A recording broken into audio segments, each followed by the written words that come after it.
اور میں اپنے آپ کو پاک صاف نہیں کہتا، کیونکہ نفس امارہ انسان کو برائی ہی سکھاتا رہتا ہے، مگر یہ کہ میرا پروردگار رحم فرمائے۔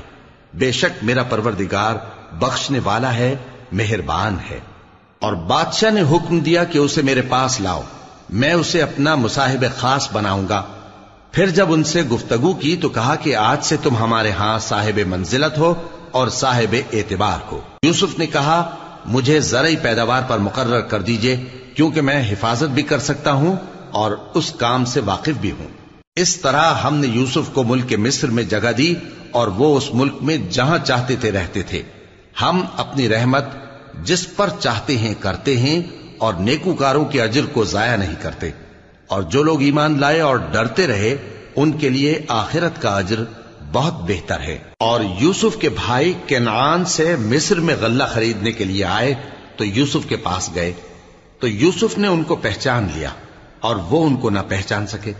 اور جب یوسف نے ان کے لیے ان کا سامان تیار کر دیا تو کہا کہ پھر آنا تو جو باپ کی طرف سے تمہارا ایک اور بھائی ہے اسے بھی میرے پاس لیتے آنا۔ کیا تم نہیں دیکھتے کہ میں ناب بھی پوری پوری دیتا ہوں اور مہمانداری بھی خوب کرتا ہوں؟ اب اگر تم اسے میرے پاس نہ لاؤ گے تو نہ تمہیں میرے ہاں سے غلہ ملے گا اور نہ تم میرے پاس ہی آ سکو گے۔ انہوں نے کہا کہ ہم اس کے بارے میں اس کے والد کو پھسلائیں گے اور ہم یہ کام کر کے رہیں گے۔ اور یوسف نے اپنے خدام سے کہا کہ ان کا سرمایہ یعنی غلے کی قیمت ان کے سامان میں رکھ دو۔ عجب نہیں کہ جب یہ اپنے اہل و عیال میں جائیں تو اسے پہچان لیں، اور عجب نہیں کہ یہ پھر یہاں آئیں۔ بس جب وہ اپنے والد کے پاس واپس گئے تو کہنے لگے کہ ابا ہمارے لیے غلے کی بندش کر دی گئی ہے، تو ہمارے ساتھ ہمارے بھائی کو بھیج دیجئے تاکہ ہم پھر غلہ لائیں اور ہم اس کے نگہبان ہیں۔ یعقوب نے کہا کہ میں اس کے بارے میں تمہارا اعتبار نہیں کرتا، مگر ویسا ہی جیسا پہلے اس کے بھائی کے بارے میں کیا تھا، سو اللہ ہی بہتر نگہبان ہے اور وہ سب سے زیادہ رحم کرنے والا ہے۔ اور جب انہوں نے اپنا اسباب کھولا تو دیکھا کہ ان کا سرمایہ واپس کر دیا گیا ہے۔ کہنے لگے ابا ہمیں اور کیا چاہیے؟ دیکھیے یہ ہماری پونجی بھی ہمیں واپس کر دی گئی ہے، اور ہم اپنے اہل و عیال کے لیے پھر غلہ لائیں گے اور اپنے بھائی کی نگہبانی کریں گے، اور ایک بار شتر زیادہ لائیں گے کہ یہ غلہ جو ہم لائے ہیں تھوڑا ہے۔ یعقوب نے کہا کہ جب تک تم اللہ کا عہد نہ دو کہ اس کو میرے پاس صحیح و سالم لے آؤ گے، میں اسے ہرگز تمہارے ساتھ نہیں بھیجنے کا، مگر یہ کہ تم گھیر لیے جاؤ یعنی بے بس ہو جاؤ تو مجبوری ہے۔ پس جب انہوں نے والد کو اپنا قول دیا تو یعقوب نے کہا کہ جو قول و قرار ہم کر رہے ہیں اس کا اللہ ضامن ہے، اور فرمایا کہ اے میرے بیٹو ایک ہی دروازے سے داخل نہ ہونا بلکہ جدا جدا دروازوں سے داخل ہونا، اور میں اللہ کی تقدیر کو تو تم سے روک نہیں سکتا۔ بے شک حکم اللہ ہی کا ہے، میں اسی پر بھروسہ رکھتا ہوں، اور اہل توکل کو اسی پر بھروسہ رکھنا چاہیے۔ اور جب وہ ان مقامات سے داخل ہوئے جہاں جہاں سے داخل ہونے کے لیے ان کے والد نے ان سے کہا تھا، تو وہ تدبیر اللہ کے حکم کو ذرا بھی ٹال نہیں سکتی تھی۔ ہاں وہ یعقوب کے دل کی خواہش تھی جو انہوں نے پوری کی تھی، اور بے شک وہ صاحب علم تھے، کیونکہ ہم نے ان کو علم سکھایا تھا، لیکن اکثر لوگ نہیں جانتے۔ اور جب وہ لوگ یوسف کے پاس پہنچے تو یوسف نے اپنے حقیقی بھائی کو اپنے پاس جگہ دی اور کہا کہ میں تمہارا بھائی ہوں، تو جو سلوک یہ ہمارے ساتھ کرتے رہے ہیں اس پر افسوس نہ کرنا۔ پھر جب ان کا اسباب تیار کر دیا تو اپنے بھائی کے تھیلے میں آپ خورا رکھ دیا۔ پھر جب وہ آبادی سے باہر نکل گئے تو ایک پکارنے والے نے آواز دی کہ قافلے والو تم تو چور ہو۔ وہ ان کی طرف متوجہ ہو کر کہنے لگے کہ تمہاری کیا چیز کھوئی گئی ہے؟ وہ بولے کہ بادشاہ کا کٹورا کھویا گیا ہے، اور جو شخص اس کو لے کے آئے اس کے لیے ایک بار شتر انعام، اور میں اس کا ضامن ہوں۔ وہ کہنے لگے کہ اللہ کی قسم تم کو معلوم ہے کہ ہم اس ملک میں اس لیے نہیں آئے کہ خرابی کریں اور نہ ہم چوری کیا کرتے ہیں۔ وہ بولے کہ اگر تم جھوٹے نکلے یعنی چوری ثابت ہوئی تو اس کی سزا کیا؟ انہوں نے کہا کہ اس کی سزا یہ کہ جس کے تھیلے میں وہ دستیاب ہو وہی اس کا بدل قرار دیا جائے، ہم ظالموں کو یہی سزا دیا کرتی ہیں۔ پھر یوسف نے اپنے بھائی کے تھیلے سے پہلے ان کے تھیلوں کو دیکھنا شروع کیا، پھر اپنے بھائی کے تھیلے میں سے اس کو نکال لیا۔ اس طرح ہم نے یوسف کے لیے تدبیر کی، ورنہ بادشاہ کے قانون کے مطابق وہ اپنے بھائی کو لے نہیں سکتے تھے مگر یہ کہ اللہ چاہے ہم جس کے چاہتے ہیں درجے بلند کرتے ہیں، اور ہر علم والے سے بڑھ کر ایک بڑا علم والا ہے۔ برادران یوسف نے کہا کہ اگر اس نے چوری کی ہو تو کچھ عجب نہیں کہ اس کے ایک بھائی نے بھی پہلے چوری کی تھی، مگر یوسف نے اس بات کو اپنے دل میں مخفی رکھا اور ان پر ظاہر نہ ہونے دیا، یعنی زیر لب کہا کہ تم بڑے برے ہو اور جو تم بیان کرتے ہو اللہ اسے خوب جانتا ہے۔ وہ کہنے لگے کہ اے عزیز، اس کے والد بہت بوڑھے ہیں اور اس سے بہت محبت رکھتے ہیں، تو اس کو چھوڑ دیجئے اور اس کی جگہ ہم میں سے کسی کو رکھ لیجئے، ہم دیکھتے ہیں کہ آپ احسان کرنے والے ہیں۔ یوسف نے کہا کہ اللہ پناہ میں رکھے کہ جس شخص کے پاس ہم نے اپنی چیز پائی ہے اس کے سوا کسی اور کو پکڑ لیں، ایسا کریں تو ہم بڑے بے انصاف ہیں۔ آخر جب وہ اس سے نا امید ہو گئے تو الگ ہو کر صلاح کرنے لگے۔ سب سے بڑے نے کہا، کیا تم نہیں جانتے کہ تمہارے والد نے تم سے اللہ کا عہد لیا ہے اور اس سے پہلے بھی تم یوسف کے بارے میں قصور کر چکے ہو؟ تو جب تک والد صاحب مجھے اجازت نہ دیں میں تو اس جگہ سے ہلنے کا نہیں، یا اللہ میرے لیے کوئی فیصلہ کرے، اور وہ سب سے بہتر فیصلہ کرنے والا ہے۔ تم سب والد صاحب کے پاس واپس جاؤ اور کہو کہ ابا، آپ کے صاحبزادے نے وہاں جا کر چوری کی، اور ہم نے تو اپنی دانست کے مطابق آپ سے اس کے لے آنے کا عہد کیا تھا، مگر ہم غیب کی باتوں کے جاننے اور یاد رکھنے والے تو نہیں تھے، اور جس بستی میں ہم ٹھہرے تھے وہاں سے، یعنی اہل مصر سے، اور جس قافلے میں آئے ہیں اس سے دریافت کر لیجئے، اور ہم اس بیان میں بالکل سچے ہیں۔ جب انہوں نے یہ بات یعقوب سے آ کر کہی تو انہوں نے کہا کہ حقیقت یوں نہیں ہے، بلکہ یہ بات تم نے اپنے دل سے بنا لی ہے، تو صبر ہی بہتر ہے۔ عجب نہیں کہ اللہ ان سب کو میرے پاس لے آئے، بے شک وہ علم والا ہے، حکمت والا ہے۔ اور ان کے پاس سے چلے گئے اور کہنے لگے کہ ہائے افسوس یوسف پر، ہائے افسوس، اور رنج و الم میں ان کی آنکھیں سفید ہو گئیں اور ان کا دل غم سے بھر رہا تھا۔ بیٹے کہنے لگے کہ واللہ آپ تو یوسف کو اسی طرح یاد ہی کرتے رہیں گے یہاں تک کہ آپ گھل جائیں گے یا جان ہی دے دیں گے۔ انہوں نے کہا کہ میں تو اپنے غم و اندوہ کا اظہار اللہ سے کرتا ہوں، اور اللہ کی طرف سے وہ باتیں جانتا ہوں جو تم نہیں جانتے۔ اے بیٹو، یوں کرو کہ ایک دفعہ پھر جاؤ اور یوسف اور اس کے بھائی کو تلاش کرو، اور اللہ کی رحمت سے نا امید نہ ہونا کہ اللہ کی رحمت سے تو کافر لوگ ہی نا امید ہوا کرتے ہیں۔ پھر جب وہ یوسف کے پاس گئے تو کہنے لگے کہ اے عزیز، ہمیں اور ہمارے اہل و عیال کو بڑی تکلیف ہو رہی ہے، اور ہم یہ تھوڑا سا سرمایہ لائے ہیں، آپ ہمیں اس کے عوض پورا غلہ دے دیجئے اور ہم پر خیرات کیجئے کہ اللہ خیرات کرنے والوں کو ثواب دیتا ہے۔ یوسف نے کہا، تمہیں معلوم ہے کہ جب تم نادانی میں پھنسے ہوئے تھے تو تم نے یوسف اور اس کے بھائی کے ساتھ کیا کیا تھا؟ وہ بولے، کیا واقعی تم ہی یوسف ہو؟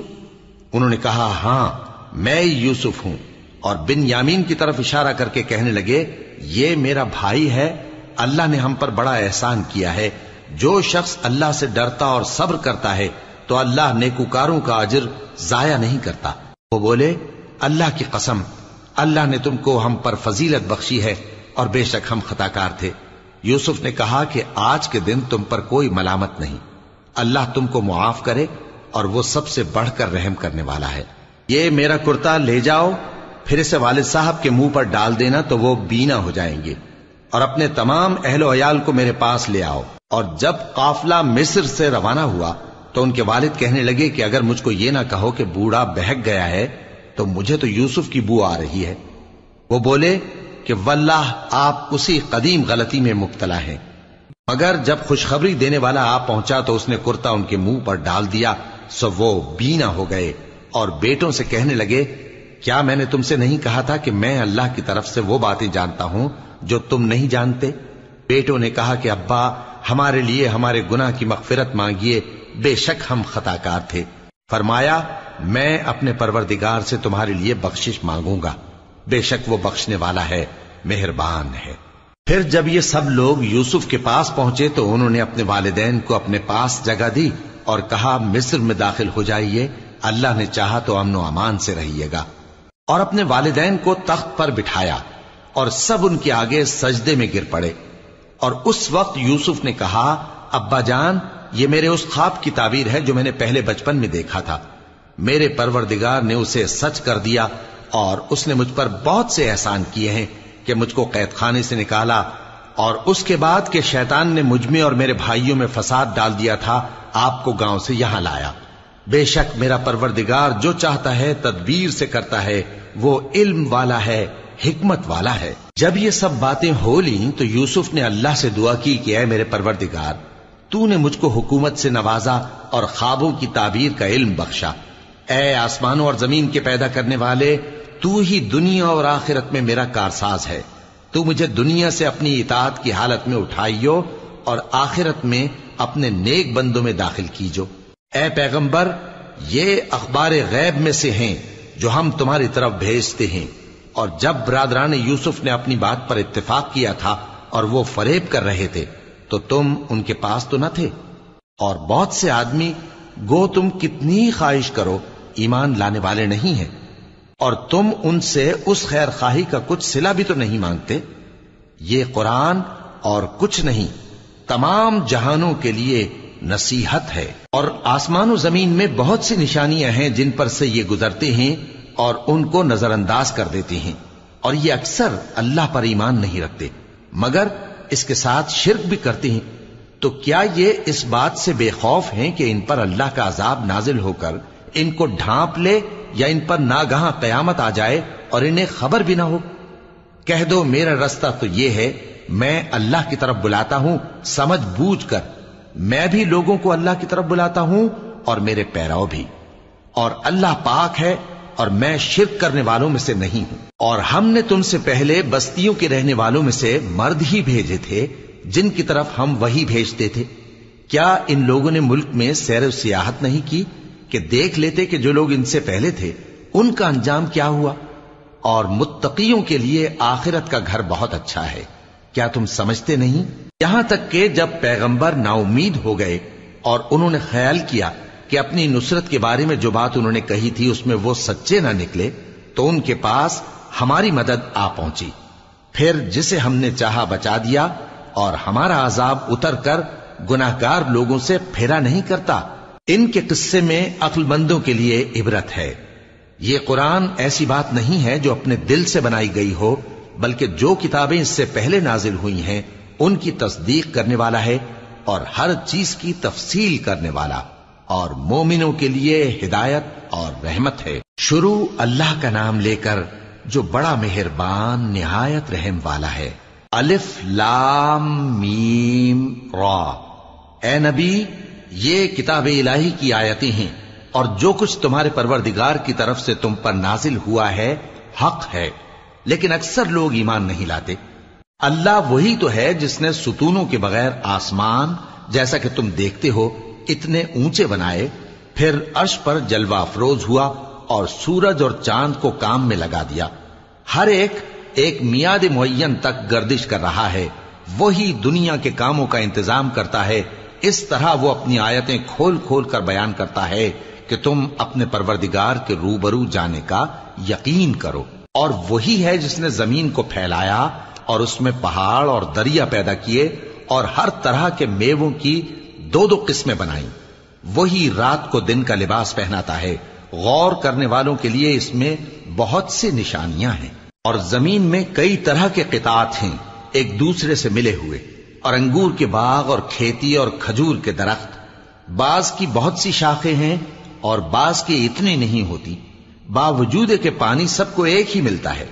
اور ہم بعض میووں کو بعض پر لذت میں فضیلت دیتی ہیں، اور اس میں سمجھنے والوں کے لیے بہت سی نشانیاں ہیں۔ اگر تم عجیب بات سننی چاہو تو کافروں کا یہ کہنا عجیب ہے کہ جب ہم مر کر مٹی ہو جائیں گے تو کیا از سر نو پیدا ہوں گے؟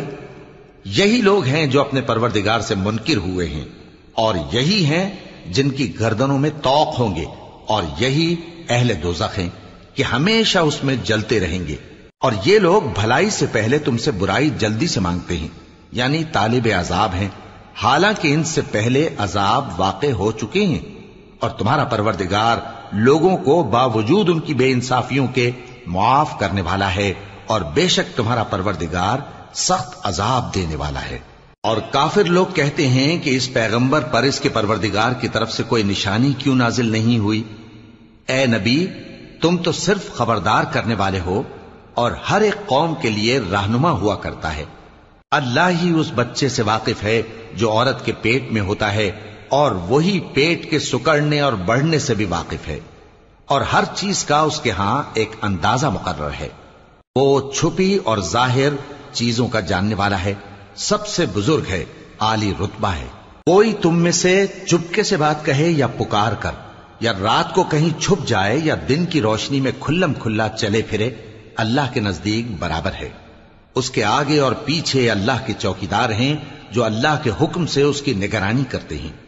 اللہ اس نعمت کو جو کسی قوم کو حاصل ہے نہیں بدلتا جب تک کہ وہ اپنی حالت کو نہ بدلے، اور جب اللہ کسی قوم کے ساتھ برائی کا ارادہ کرتا ہے تو وہ پھر نہیں سکتی، اور اللہ کے سوا ان کا کوئی مددگار نہیں ہوتا۔ وہی تو ہے جو تم کو ڈرانے اور امید دلانے کے لیے بجلی دکھاتا اور بھاری بھاری بادل پیدا کرتا ہے، اور رعد اور فرشتے سب اس کے خوف سے اس کی تسبیح و تحمید کرتے رہتے ہیں۔ اور وہی بجلیاں بھیجتا ہے، پھر جس پر چاہتا ہے گرا بھی دیتا ہے، جبکہ وہ اللہ کے بارے میں جھگڑتے ہیں، اور وہ بڑی قوت والا ہے۔ کام کا پکارنا تو اسی کا ہے، اور جن کو یہ لوگ اس کے سوا پکارتے ہیں وہ ان کی پکار کو کسی طرح قبول نہیں کرتے، مگر اس شخص کی طرح جو اپنے دونوں ہاتھ پانی کی طرف پھیلا دے تاکہ دور ہی سے اس کے منہ تک آ پہنچے، حالانکہ وہ اس تک کبھی بھی نہیں آ سکتا۔ اور اسی طرح کافروں کی پکار بیکار ہے۔ اور جتنی مخلوقات آسمانوں اور زمین میں ہے، خوشی سے یا ناخوشی سے اللہ کے آگے سجدہ کرتی ہے، اور ان کے سائے بھی صبح و شام سجدے کرتے ہیں۔ ان سے پوچھو کہ آسمانوں اور زمین کا پروردگار کون ہے؟ تم ہی کہہ دو کہ اللہ۔ ان سے کہو کہ کیا تم نے اللہ کو چھوڑ کر ایسے لوگوں کو کارساز بنایا ہے جو خود اپنے نفع و نقصان کا بھی اختیار نہیں رکھتے؟ کہو کیا اندھا اور آنکھوں والا برابر ہیں، یا اندھیرا اور اجالا برابر ہو سکتا ہے؟ بھلا ان لوگوں نے جن کو اللہ کا شریک مقرر کیا ہے، کیا انہوں نے اللہ کسی مخلوقات پیدا کی ہے جس کے سبب ان کے لیے مخلوقات مشتبہ ہو گئی ہے؟ کہہ دو کہ اللہ ہی ہر چیز کا پیدا کرنے والا ہے، اور وہ یکتا ہے، بڑا زبردست ہے۔ اسی نے آسمان سے مے برسایا، پھر اس سے اپنے اپنے اندازے کے مطابق نالے بہ نکلے، پھر پانی پر پھولا ہوا جھاگ آ گیا۔ اور جس چیز کو زیور یا کوئی اور سامان بنانے کے لیے آگ میں تپاتے ہیں اس میں بھی ایسا ہی جھاگ ہوتا ہے۔ اس طرح اللہ حق و باطل کی مثال بیان فرماتا ہے۔ سو جھاگ تو سوکھ کر زائل ہو جاتا ہے، اور پانی جو لوگوں کو فائدہ پہنچاتا ہے وہ زمین میں ٹھہرا رہتا ہے۔ اس طرح اللہ صحیح اور غلط کی مثالیں بیان فرماتا ہے تاکہ تم سمجھو۔ جن لوگوں نے اللہ کے حکم کو قبول کیا ان کی حالت بہت بہتر ہوگی، اور جنہوں نے اس کو قبول نہ کیا، اگر روئے زمین کے سب خزانے ان کے اختیار میں ہوں تو وہ سب کے سب اور ان کے ساتھ اتنے ہی اور نجات کے بدلے میں صرف کر ڈالیں، مگر نجات کہاں؟ ایسے لوگوں کا حساب بھی برا ہوگا، اور ان کا ٹھکانہ بھی دوزخ ہے، اور وہ بری جگہ ہے۔ بھلا جو شخص یہ جانتا ہے کہ جو کچھ تمہارے پروردگار کی طرف سے تم پر نازل ہوا ہے حق ہے، وہ اس شخص کی طرح ہے جو اندھا ہے؟ اور سمجھتے تو وہی ہیں جو عقل مند ہیں، جو اللہ کے عہد کو پورا کرتے ہیں اور قول و قرار کو نہیں توڑتے، اور جن رشتوں کے جوڑے رکھنے کا اللہ نے حکم دیا ان کو جوڑے رکھتے، اور اپنے پروردگار سے ڈرتے رہتے اور برے حساب سے خوف رکھتے ہیں، اور جو اپنے پروردگار کی خوشنودی حاصل کرنے کے لیے مصائب پر صبر کرتے ہیں اور نماز پڑھتے ہیں، اور جو مال ہم نے ان کو دیا ہے اس میں سے پوشیدہ اور ظاہر خرچ کرتے ہیں، اور نیکی سے برائی کو دور کرتے ہیں۔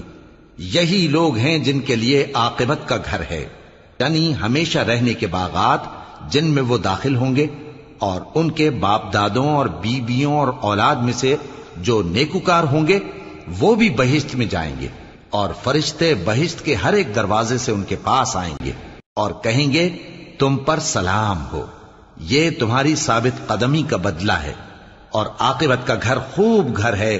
اور جو لوگ اللہ سے پختہ عہد کر کے اس کو توڑ ڈالتے اور جن رشتوں کے جوڑے رکھنے کا اللہ نے حکم دیا ہے ان کو قطع کر دیتے اور ملک میں فساد کرتے ہیں، ایسوں پر لعنت ہے اور ان کے لیے برا انجام ہے۔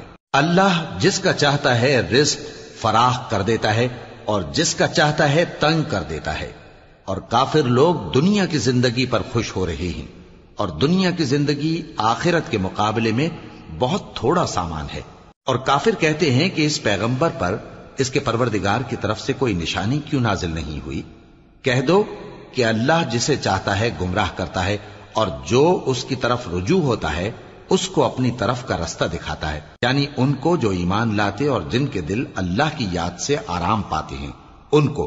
اور سن رکھو کہ اللہ کی یاد سے ہی دل آرام پاتے ہیں۔ جو لوگ ایمان لائے اور عمل نیک کیے ان کے لیے خوشحالی اور عمدہ ٹھکانہ ہے۔ جس طرح ہم پہلے پیغمبر بھیجتے رہے ہیں اسی طرح اے نبی ہم نے تم کو اس امت میں جس سے پہلے بہت سی امتیں گزر چکی ہیں بھیجا ہے، تاکہ تم ان کو وہ کتاب جو ہم نے تمہاری طرف بھیجی ہے پڑھ کر سنا دو۔ اور یہ لوگ رحمان کو نہیں مانتے۔ کہہ دو وہی تو میرا پروردگار ہے، اس کے سوا کوئی معبود نہیں، میں اسی پر بھروسہ رکھتا ہوں اور اسی کی طرف رجوع کرتا ہوں۔ اور اگر کوئی قرآن ایسا ہوتا کہ اس کی تاثیر سے پہاڑ چل پڑتے یا زمین پھٹ جاتی یا مردوں سے کلام کر سکتے تو کیا یہ لوگ ایمان لے آتے؟ بات یہ ہے کہ سب باتیں اللہ کے اختیار میں ہیں، تو کیا مومنوں کو اس سے اطمینان نہیں ہوا کہ اگر اللہ چاہتا تو سب لوگوں کو ہدایت کے رستے پر چلا دیتا؟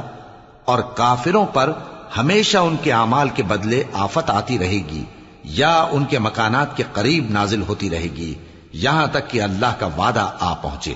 بے شک اللہ وعدہ خلاف نہیں کرتا۔ اور تم سے پہلے بھی رسولوں کے ساتھ تمسخر ہوتے رہے ہیں، تو میں نے کافروں کو مہلت دی، پھر میں نے ان کو پکڑ لیا، سو دیکھ لو کہ میرا عذاب کیسا رہا۔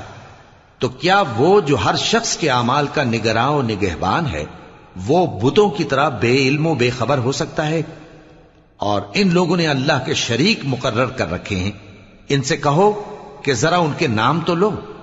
کیا تم اسے ایسی چیزیں بتاتے ہو جو روئے زمین پر ہیں اور اسے معلوم نہیں، یا تم لوگ محض سطحی بات کی تقلید کرتے ہو؟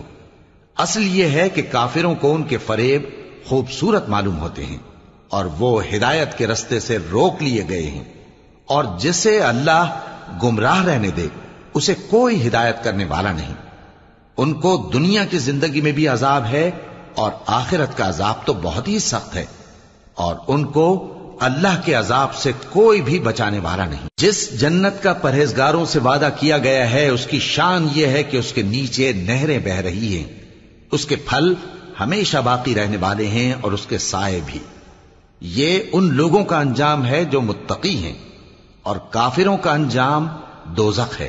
اور جن لوگوں کو ہم نے کتاب دی ہے وہ اس کتاب سے جو تم پر نازل ہوئی ہے خوش ہوتی ہیں، اور بعض فرقے اس کی بعض باتیں نہیں بھی مانتے۔ کہہ دو کہ مجھ کو یہی حکم ہوا ہے کہ اللہ ہی کی عبادت کروں اور اس کے ساتھ کسی کو شریک نہ بناؤں، میں اسی کی طرف بلاتا ہوں اور اسی کی طرف مجھے لوٹنا ہے۔ اور اسی طرح ہم نے اس قرآن کو عربی زبان کا فرمان بنا کر نازل کیا ہے، اور اگر تم علم آ جانے کے بعد ان لوگوں کی خواہشوں کے پیچھے چلو گے تو اللہ کے سامنے کوئی نہ تمہارا مددگار ہوگا اور نہ کوئی بچانے والا۔ اور اے نبی ہم نے تم سے پہلے بھی پیغمبر بھیجے تھے اور ان کو بیویاں اور اولاد بھی دی تھی، اور کسی پیغمبر کے اختیار کی بات نہ تھی کہ اللہ کے حکم کے بغیر کوئی نشانی لے آتا۔ ہر حکم قضا کتاب میں لکھا ہوا ہے۔ اللہ جس چیز کو چاہتا ہے مٹا دیتا ہے اور جس کو چاہتا ہے باقی رکھتا ہے، اور اسی کے پاس اصل کتاب ہے۔ اور اگر ہم کوئی عذاب جس کا ان لوگوں سے وعدہ کرتے ہیں تمہیں دکھائیں، یعنی تمہارے روبرو ان پر نازل کریں، یا تمہاری مدت حیات پوری کر دیں یعنی تمہارے انتقال کے بعد عذاب بھیجیں، تو تمہارا کام ہمارے احکام کا پہنچا دینا ہے اور ہمارا کام حساب لینا ہے۔ کیا انہوں نے نہیں دیکھا کہ ہم زمین کو اس کے کناروں سے گھٹاتے چلے آ رہے ہیں، اور اللہ جیسا چاہتا ہے حکم کرتا ہے، کوئی اس کے حکم کا رد کرنے والا نہیں، اور وہ جلد حساب لینے والا ہے۔ جو لوگ ان سے پہلے تھے وہ بھی بہتیری تدبیریں کرتے رہے ہیں، سو تدبیر تو سب اللہ ہی کی ہوتی ہے۔ ہر شخص جو کچھ کر رہا ہے اللہ اسے جانتا ہے، اور کافر جلد معلوم کر لیں گے کہ آخرت میں اچھا انجام کس کے لیے ہوتا ہے۔ اور کافر لوگ کہتے ہیں کہ تم پیغمبر نہیں ہو۔ کہہ دو کہ میرے اور تمہارے درمیان اللہ اور وہ شخص جس کے پاس کتاب آسمانی کا علم ہے بطور گواہ کافی ہے۔ شروع اللہ کا نام لے کر جو بڑا مہربان نہایت رحم والا ہے۔ الف لام را، یہ ایک پر نور کتاب ہے، اس کو ہم نے تم پر اس لیے نازل کیا ہے کہ تم لوگوں کو اندھیروں سے نکال کر روشنی کی طرف لے جاؤ، یعنی ان کے پروردگار کے حکم سے عزت والے خوبیوں والے مالک کے راستے کی طرف، یعنی اس اللہ کے راستے کی طرف کہ جو کچھ آسمانوں اور زمین میں ہے سب اسی کا ہے، اور ان کافروں کے لیے عذاب شدید کی وجہ سے تباہی اور بربادی مقدر ہے، جو آخرت کے مقابلے میں دنیاوی زندگی کو پسند کرتے اور لوگوں کو اللہ کے راستے سے روکتے اور اس میں کجی چاہتے ہیں۔ یہ لوگ بڑے دور کی گمراہی میں ہیں، اور ہم نے کوئی پیغمبر نہیں بھیجا مگر وہ اپنی قوم کی زبان بولتا تھا تاکہ انہیں احکام الہی کھول کھول کر بتا دے۔ پھر اللہ جسے چاہتا ہے گمراہ رہنے دیتا ہے اور جسے چاہتا ہے ہدایت دیتا ہے، اور وہ غالب ہے، حکمت والا ہے۔ اور ہم نے موسیٰ کو اپنی نشانیاں دے کر بھیجا کہ اپنی قوم کو تاریکیوں سے نکال کر روشنی میں لے جاؤ اور ان کو اللہ کے دن یاد دلاؤ، اور اس میں ان لوگوں کے لیے جو صابر و شاکر ہیں نشانیاں ہیں۔ اور جب موسیٰ نے اپنی قوم سے کہا کہ اللہ نے جو تم پر مہربانیاں کی ہیں ان کو یاد کرو، جبکہ اس نے تم کو فرعون کی قوم سے رہائی بخشی، وہ لوگ تمہیں برے برے عذاب دیتے تھے اور تمہارے بیٹوں کو مار ڈالتے تھے اور تمہاری لڑکیوں کو زندہ رہنے دیتے تھے، اور اس میں تمہارے پروردگار کی طرف سے بڑی آزمائش تھی۔ اور جب تمہارے پروردگار نے تم کو آگاہ کیا کہ اگر شکر کرو گے تو میں تمہیں زیادہ دوں گا، اور اگر ناشکری کرو گے تو یاد رکھو کہ میرا عذاب بھی سخت ہے۔ اور موسیٰ نے صاف صاف کہہ دیا کہ اگر تم اور جتنے اور لوگ زمین میں ہیں سب کے سب ناشکری کرو تو بھی اللہ بے نیاز ہے، قابل تعریف ہے۔ بھلا تم کو ان لوگوں کے حالات کی خبر نہیں پہنچی جو تم سے پہلے تھے، یعنی نوح اور عاد اور سمود کی قوم اور جو ان کے بعد تھے، جن کا علم اللہ کے سوا کسی کو نہیں۔ جب ان کے پاس ان کے پیغمبر نشانیاں لے کر آئے تو انہوں نے اپنے ہاتھ ان کے منہوں پر رکھ دیے کہ خاموش رہو، اور کہنے لگے کہ ہم تو تمہاری رسالت کو تسلیم نہیں کرتے، اور جس چیز کی طرف تم ہمیں بلاتے ہو ہم کو اس میں بھاری شک ہے۔ ان کے پیغمبروں نے کہا، کیا تم کو اللہ کے بارے میں شک ہے جو آسمانوں اور زمین کا پیدا کرنے والا ہے؟ وہ تمہیں اس لیے بلاتا ہے کہ تمہارے گناہ بخشے اور ایک مدت مقرر تک تم کو مہلت دے۔ وہ بولے کہ تم تو ہمارے ہی جیسے آدمی ہو، تمہارا یہ منشا ہے کہ جن چیزوں کو ہمارے بڑے پوجتے رہے ہیں ان کے پوجنے سے تم ہمیں روک دو، تو اچھا کوئی کھلی دلیل لاؤ، یعنی معجزہ دکھاؤ۔ پیغمبروں نے ان سے کہا کہ ہاں ہم تمہارے ہی جیسے آدمی ہیں، لیکن اللہ اپنے بندوں میں سے جس پر چاہتا ہے نبوت کا احسان کرتا ہے، اور ہمارے اختیار کی بات نہیں کہ ہم اللہ کے حکم کے بغیر تم کو تمہاری فرمائش کے مطابق معجزہ دکھائیں، اور اللہ ہی پر مومنوں کو تو بھروسہ رکھنا چاہیے۔ اور ہم کیوں اللہ پر بھروسہ نہ رکھیں حالانکہ اس نے ہم کو ہمارے دین کے سیدھے رستے بتائے ہیں، اور جو تکلیفیں تم ہم کو دیتے ہو اس پر ہم صبر کریں گے، اور اہل توکل کو تو اللہ ہی پر بھروسہ رکھنا چاہیے۔ اور جو کافر تھے انہوں نے اپنے پیغمبروں سے کہا کہ یا تو ہم تم کو اپنے ملک سے باہر نکال دیں گے یا تم ہمارے مذہب میں واپس آ جاؤ۔ بس ان کے پروردگار نے ان کی طرف وحی بھیجی کہ ہم ظالموں کو ہلاک کر دیں گے اور ان کے بعد تم کو اس زمین میں آباد کر دیں گے۔ یہ اس شخص کے لیے ہے جو قیامت کے روز میرے سامنے کھڑے ہونے سے ڈرے اور میرے عذاب سے خوف کرے۔ اور پیغمبروں نے اللہ سے فتح چاہی اور ہر سرکش ضدی نامراد رہ گیا۔ اس کے پیچھے دوزخ ہے اور اسے پیپ والا پانی پلایا جائے گا، وہ اس کو گھونٹ گھونٹ کر کے پیے گا اور گلے سے نہیں اتار سکے گا، اور ہر طرف سے اسے موت آ رہی ہوگی مگر وہ مرنے میں نہیں آئے گا، اور اس کے بعد سخت عذاب ہوگا۔ جن لوگوں نے اپنے پروردگار سے کفر کیا ان کے اعمال کی مثال راکھ کی سی ہے کہ آندھی کے دن اس پر زور کی ہوا چلے جو اسے اڑا لے جائے۔ اسی طرح جو کام وہ کرتے رہے ان پر ان کو کچھ قابو نہ ہوگا۔ یہی تو پرلے سرے کی گمراہی ہے۔ کیا تم نے نہیں دیکھا کہ اللہ نے آسمانوں اور زمین کو تدبیر سے پیدا کیا ہے، اگر وہ چاہے تو تم کو نابود کر دے اور تمہاری جگہ نئی مخلوق پیدا کر دے، اور یہ اللہ کو کچھ بھی مشکل نہیں۔ اور قیامت کے دن سب لوگ اللہ کے سامنے کھڑے ہوں گے تو غریب پیروکار بڑے بن بیٹھنے والوں سے کہیں گے کہ ہم تو تمہارے پیرو تھے، کیا تم اللہ کا کچھ عذاب ہم پر سے دفع کر سکتے ہو؟ وہ کہیں گے کہ اگر اللہ ہم کو ہدایت کرتا تو ہم تم کو ہدایت کرتے۔ اب ہم گھبراہٹ ظاہر کریں یا صبر کریں ہمارے حق میں برابر ہے، کوئی جگہ رہائی کی ہمارے لیے نہیں ہے۔ اور جب حساب کتاب کا کام فیصل ہو چکے گا تو شیطان کہے گا جو وعدہ اللہ نے تم سے کیا تھا وہ تو سچا تھا، اور جو وعدہ میں نے تم سے کیا تھا وہ جھوٹا تھا، اور میرا تم پر کسی طرح کا زور نہیں تھا۔ ہاں، میں نے تم کو گمراہی اور باطل کی طرف بلایا تو تم نے جلدی سے اور بے دلیل میرا کہنا مان لیا، تو آج مجھے ملامت نہ کرو، اپنے آپ ہی کو ملامت کرو۔ نہ میں تمہاری فریاد رسی کر سکتا ہوں اور نہ تم میری فریاد رسی کر سکتے ہو۔ میں اس بات سے انکار کرتا ہوں کہ تم پہلے مجھے شریک بناتے تھے۔ بے شک جو ظالم ہیں ان کے لیے درد دینے والا عذاب ہے۔ اور جو ایمان لائے اور عمل نیک کرتے رہے وہ بہشتوں میں داخل کیے جائیں گے جن کے نیچے نہریں بہ رہی ہیں، اپنے پروردگار کے حکم سے وہ ہمیشہ ان میں رہیں گے، وہاں وہ ہر ملاقات پر ایک دوسرے کو سلام کہیں گے۔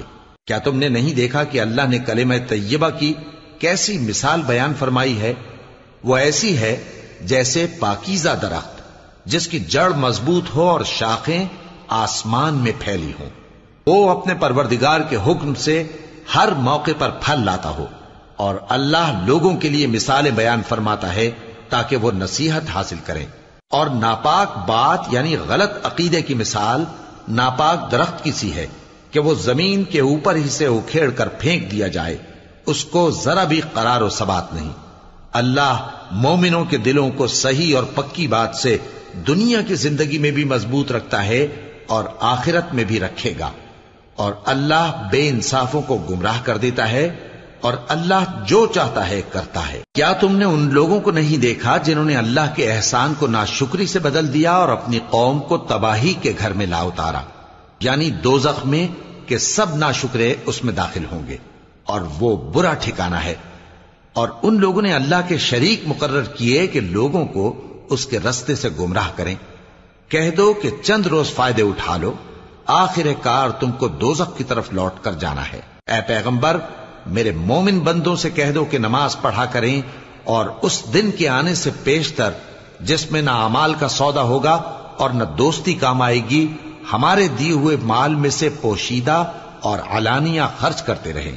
اللہ ہی تو ہے جس نے آسمانوں اور زمین کو پیدا کیا اور آسمان سے مے برسایا، پھر اس سے تمہارے کھانے کے لیے پھل پیدا کیے اور کشتیوں اور جہازوں کو تمہارے زیر فرمان کیا تاکہ وہ سمندر میں اس کے حکم سے چلیں، اور نہروں کو بھی تمہارے زیر فرمان کیا، اور سورج اور چاند کو تمہارے لیے کام میں لگا دیا کہ دونوں دن رات ایک ڈگر پر چل رہے ہیں، اور رات اور دن کو بھی تمہاری خاطر کام میں لگا دیا، اور جو کچھ تم نے مانگا سب میں سے تم کو عنایت کیا، اور اگر اللہ کے احسان گننے لگو تو شمار نہ کر سکو، مگر لوگ نعمتوں کا شکر نہیں کرتے۔ کچھ شک نہیں کہ انسان بڑا بے انصاف ہے، ناشکرا ہے۔ اور جب ابراہیم نے دعا کی کہ اے میرے پروردگار، اس شہر کو لوگوں کے لیے امن کی جگہ بنا دے، اور مجھے اور میری اولاد کو اس بات سے کہ بتوں کی پرستش کرنے لگیں بچائے رکھیو۔ اے پروردگار، انہوں نے بہت سے لوگوں کو گمراہ کیا ہے، سو جس شخص نے میرا کہا مانا وہ میرا ہے، اور جس نے میری نافرمانی کی تو تو بخشنے والا ہے، مہربان ہے۔ اے پروردگار، میں نے اپنی اولاد ایک وادی میں جہاں کھیتی نہیں، تیرے عزت و ادب والے گھر کے پاس لا بسائی ہے۔ اے پروردگار، تاکہ یہ نماز پڑھیں، سو تو لوگوں کے دلوں کو ایسا کر دے کہ ان کی طرف جھکے رہیں، اور ان کو میووں سے روزی دیتے رہنا تاکہ تیرا شکر کریں۔ اے پروردگار، جو بات ہم چھپاتے اور جو ظاہر کرتے ہیں تو سب جانتا ہے، اور اللہ سے کوئی چیز مخفی نہیں، نہ زمین میں نہ آسمان میں۔ اللہ کا شکر ہے جس نے مجھ کو بڑی عمر میں اسماعیل اور اسحاق بخشے، بے شک میرا پروردگار دعا سننے والا ہے۔ اے پروردگار، مجھ کو ایسی توفیق عنایت کر کہ نماز پڑھتا رہوں، اور میری اولاد کو بھی یہ توفیق بخش۔ اے پروردگار، میری دعا قبول فرما۔ اے پروردگار، حساب کتاب کے دن میری اور میرے ماں باپ کی اور مومنوں کی مغفرت کیجو۔ اور مومنوں، یہ نہ سمجھنا کہ یہ ظالم جو کام کر رہے ہیں اللہ ان سے بے خبر ہے۔ وہ ان کو اس دن تک مہلت دے رہا ہے جبکہ دہشت کے سبب آنکھیں پھٹی کی پھٹی رہ جائیں گی اور لوگ سر اٹھائے ہوئے میدان قیامت کی طرف دوڑ رہے ہوں گے۔ ان کی نگاہیں خود اپنی طرف لوٹ نہ سکیں گی اور ان کے دل مارے خوف کے ہوا ہو رہے ہوں گے۔ اور لوگوں کو اس دن سے آگاہ کر دو جب ان پر عذاب آ جائے گا۔ تب ظالم لوگ کہیں گے کہ اے ہمارے پروردگار، ہمیں تھوڑی سی مہلت عطا کر تاکہ ہم تیری دعوت توحید قبول کریں اور تیرے پیغمبروں کے پیچھے چلیں۔ تو جواب ملے گا، کیا تم پہلے قسمیں نہیں کھایا کرتے تھے کہ تم کو اس حال سے جس میں تم ہو زوال نہیں ہوگا؟ اور جو لوگ اپنے آپ پر ظلم کرتے تھے تم ان کے مکانوں میں رہتے تھے، اور تم پر ظاہر ہو چکا تھا کہ ہم نے ان لوگوں کے ساتھ کس طرح کا معاملہ کیا تھا، اور تمہارے سمجھانے کے لیے مثالیں بیان کر دی تھیں۔ اور انہوں نے بڑی بڑی تدبیریں کی، اور ان کی سب تدبیریں اللہ کے ہاں لکھی ہوئی ہیں۔ گو وہ تدبیریں ایسی غضب کی تھیں کہ ان سے پہاڑ بھی ٹل جائیں۔ تو ایسا خیال نہ کرنا کہ اللہ نے جو اپنے پیغمبروں سے وعدہ کیا ہے وہ اس کے خلاف کرے گا۔ بے شک اللہ زبردست ہے، بدلہ لینے والا ہے۔ جس دن یہ زمین دوسری ہی زمین بنا دی جائے گی اور آسمان بھی بدل دیے جائیں گے اور سب لوگ اللہ کے سامنے نکل کھڑے ہوں گے جو یکتا ہے، بڑا زبردست ہے۔ اور اس دن تم گناہگاروں کو دیکھو گے کہ زنجیروں میں جکڑے ہوئے ہیں، ان کے کرتے تارکول کے ہوں گے اور ان کے چہروں کو آگ لپٹ رہی ہوگی، یہ اس لیے کہ اللہ ہر شخص کو اس کے اعمال کا بدلہ دے۔ بے شک اللہ جلد حساب لینے والا ہے۔ یہ قرآن لوگوں کے نام اللہ کا پیغام ہے تاکہ ان کو اس سے ڈرایا جائے اور تاکہ وہ جان لیں کہ وہی اکیلا معبود ہے، اور تاکہ اہل عقل نصیحت حاصل کریں۔